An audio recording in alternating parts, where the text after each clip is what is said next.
You are here at the end of the year because you haven't achieved your goals. Again, I'm not saying it to shame you. I get it. There are a few things that I have not achieved this year as well, and that is okay.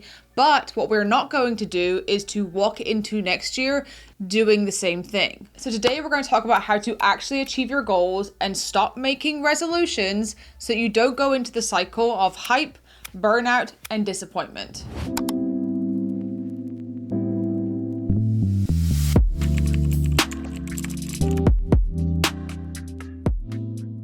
Hello everyone, welcome back. I'm happy that you are here, and I am extremely happy to be sitting in this seat right now. It has been a while since I've done a sit down video.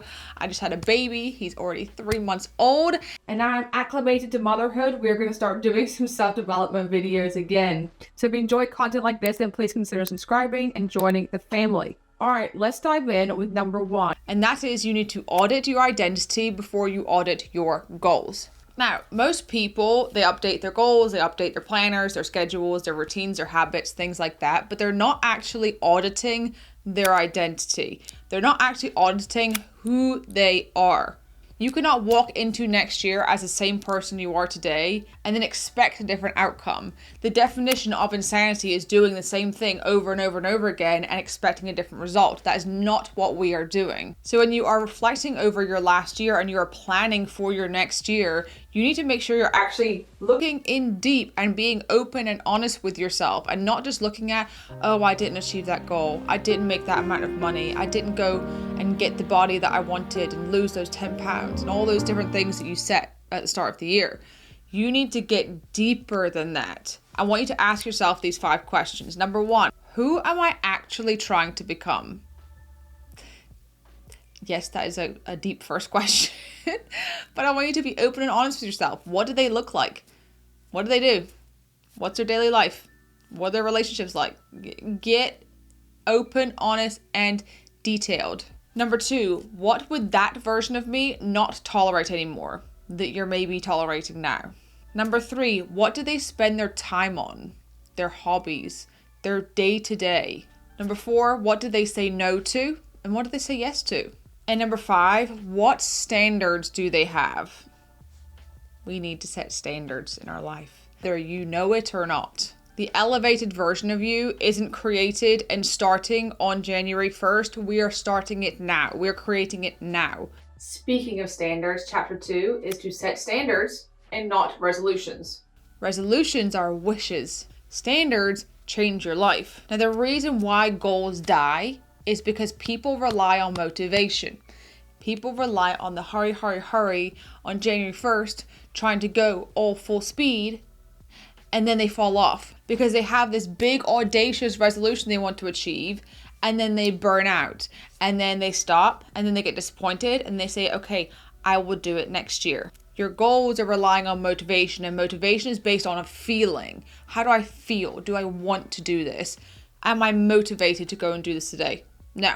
That's why I always say you need to build discipline, not motivation. Your standards rely on your identity. That is when it's firm. If you want next year to feel different, you need to raise your standards. So what I want you to do is set 3 non-negotiables that you will live by next year. Not 10, not 50, 3. Because when everything is a priority, nothing is. Chapter number 3, we're doing a dopamine reset. Now, I will be doing all of this with you because for me, as a new mom, you're spending a lot of time on the cycle, feeding, burping, doing all the things.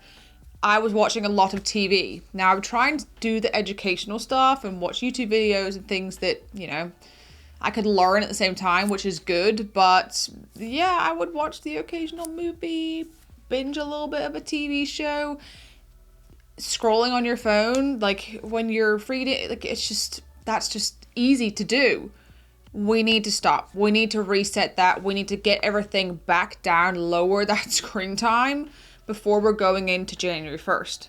Because here is the harsh truth. You are not unmotivated, you are overstimulated.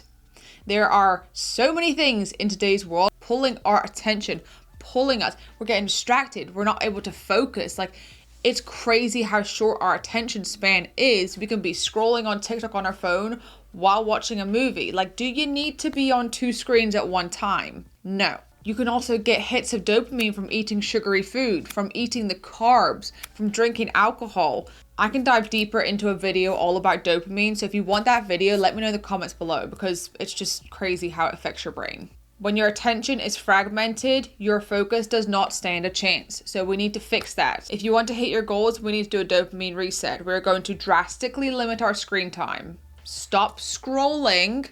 We are going to find something to replace the habit. So when you would go to scroll on your phone, instead you're reading a book. Instead you are going outside. You're going for a walk. Like, do something that is not on a screen. And then I want you to really be intentional about spending time in your real life rather than in your online life. You can't build discipline with a distracted mind. Chapter number 4, we're focusing on creating habits, not resolutions. Resolutions, I mean, they're those things that you set that are just, I mean, what is it, like 90-something% are done by the end of February? Like, we're not setting resolutions. We're not setting the big goals. We're creating habits. Because you could say you want to lose 10 pounds, but if I followed you around today, are you actually doing the things to lose the 10 pounds? Are you eating clean? Are you drinking enough water? Are you exercising, moving your body, getting your steps in? Probably not. You set the goals, the things you want to achieve, yes, absolutely. But you need to create the action plan and create the habits that you have to do day in and day out in order to achieve the goal. I used to hear all the time when I was in the fitness industry about people saying, I want to lose this amount of weight. I want to be this way. I want to be that way.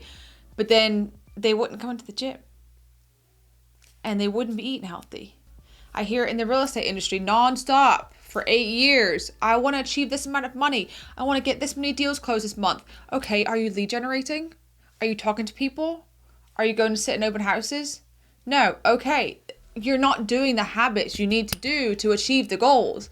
Create the habits, create the routine. That is the focus. And number 5, I want you to focus on creating your minimum baseline.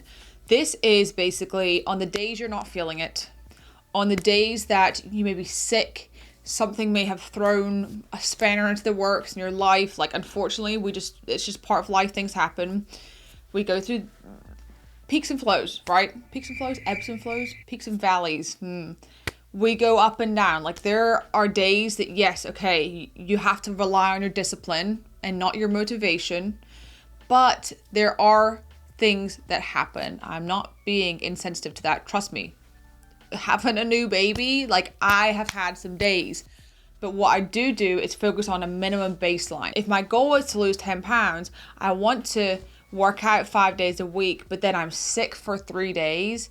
Maybe my minimum baseline is just going outside, getting some fresh air for a 10-minute walk. If your goal is to get 50,000 followers on TikTok, and the habit you're created is to post 3 times a day, but then you're on vacation and you're trying to take time off your phone, then maybe you focus on just creating a video, shooting some sort of thing in your day.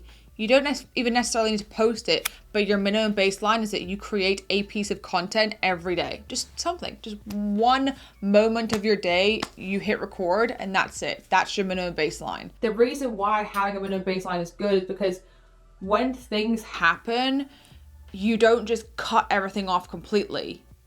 You have a minimum baseline of something you're going to achieve that may be this much, but you're still making the progress. That is where the big goals are achieved, because you're not going all in and then something happens and they're like, I'll achieve it next year. I'll get back to it next month. I'll start back on Monday. Little by little adds up to big results. Your whole entire house may need to be cleaned, but instead you just focus on your kitchen and clean off the counter. If that's all you can do that day, it's still progress. Momentum matters more than perfection. It's not about never slipping, it's about never quitting. You only fail when you quit. Keep going little by little and you can get there. All right, here's the truth. Nothing changes if nothing changes. You don't need more motivation. You have to focus on building habits, creating your identity that you want to step into, and then just taking action, just getting it done. So if you're tired of getting to the end of every year and being disappointed, this can be your turning point. You've got this. If there's any other videos you want me to dive deeper into, let me know in the comments below. And if you enjoyed this video, you're going to enjoy this one next. Thank you for listening, and I'll see you in the next one.